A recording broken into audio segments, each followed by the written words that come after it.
ರಾಯರ ಆರಾಧನೆಯ ಸಂದರ್ಭದಲ್ಲಿ ಅವರ ಅನುಗ್ರಹ ವಿಶೇಷವಾಗಿ ಆಗ್ತದೆ. ಯಾಕೆ ಗೊತ್ತಾ?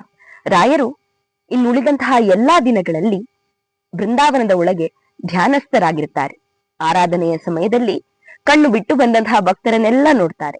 ಹಾಗಾದ್ರೆ ಇತರ ದಿನಗಳಲ್ಲಿ ನಾವು ಮಂತ್ರಾಲಯಕ್ಕೆ ಹೋದಾಗ, ಬೃಂದಾವನದಲ್ಲಿಗೆ ಹೋದಾಗ ನಮ್ಮನ್ನ ಅನುಗ್ರಹಿಸುವುದು, ನಮ್ಮ ಬೇಡಿಕೆಗಳನ್ನ ಈಡೇರಿಸುವುದು ಯಾರು ಅಂತ ಕೇಳಿದ್ರೆ ರಾಯರ ಬೃಂದಾವನದೊಳಗೆ ನರಸಿಂಹ ರಾಮಕೃಷ್ಣ ವೇದವ್ಯಾಸರ ಸನ್ನಿಧಾನವಿದೆ. ನಾವು ಹೋಗಿ ಬೇಡಿಕೊಂಡದ್ದನ್ನ ಬೃಂದಾವನದ ಎದುರಿಗಿರುವಂತಹ ಹನುಮಂತ ದೇವರು ಅಂದ್ರೆ ಮುಖ್ಯ ಪ್ರಾಣ ದೇವರು ಭಗವಂತನಲ್ಲಿಗೆ ಸಲ್ಲಿಸ್ತಾರೆ. ನೀವು ಶತ್ರುಗಳ ಕಾಟವೋ, ಹೆದರಿಕೆ, ಭಯ ಇಂಥ ಸಮಸ್ಯೆ ಇದ್ದಾಗ ಕೇಳಿಕೊಂಡಾಗ ಮುಖ್ಯ ಪ್ರಾಣ ದೇವರು ಅದನ್ನ ನರಸಿಂಹ ದೇವರಿಗೆ ಒಪ್ಪಿಸ್ತಾರಂತೆ. ಅಲ್ಲಿಗೆ ನರಸಿಂಹ ದೇವರು ಆ ಕಷ್ಟಗಳನ್ನ ದೂರ ಮಾಡ್ತಾರೆ.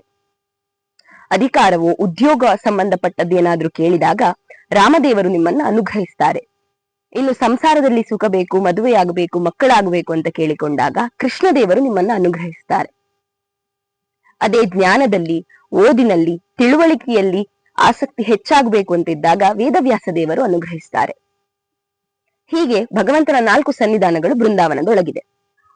ಹಾಗಿದ್ರೆ ರಾಯರು ನಮ್ಮನ್ನ ಅನುಗ್ರಹಿಸುವುದು ಹೇಗೆ ಅಂತ ಕೇಳಿದ್ರೆ, ಈ ದೇವರ 4 ರೂಪಗಳು ನಮ್ಮನ್ನ ಅನುಗ್ರಹಿಸಬೇಕು, ನಮಗೆ ಆಶೀರ್ವದಿಸಬೇಕು ಅಂತಂದ್ರೆ ಅವರು ಅಲ್ಲಿ ಲೆಕ್ಕ ಬರ್ಕೊಳ್ಳೋದು ಏನು ಅಂತ ಕೇಳಿದ್ರೆ, ಶ್ರೀರಾಯರ ಭಜನೆ, ಧ್ಯಾನ, ಅವರು ಮಾಡಿದಂತಹ ಪುಣ್ಯ ಸಂಪಾದನೆ, ಅದನ್ನ ಜಮಾ ಮಾಡಿಕೊಂಡು ಅವರ ಭಕ್ತರು ಕೇಳಿದಂತಹ ಎಲ್ಲ ಇಷ್ಟಾರ್ಥಗಳನ್ನ ರಾಯರ ಮುಖೇನವಾಗಿ ಭಗವಂತ ಈಡೇರಿಸ್ತಾನೆ ಅಂತ ನಂಬಿಕೊಂಡ್ರೆ ರಾಯರ ಅನುಗ್ರಹ ಮತ್ತಷ್ಟು ಹೆಚ್ಚಾಗ್ತದೆ.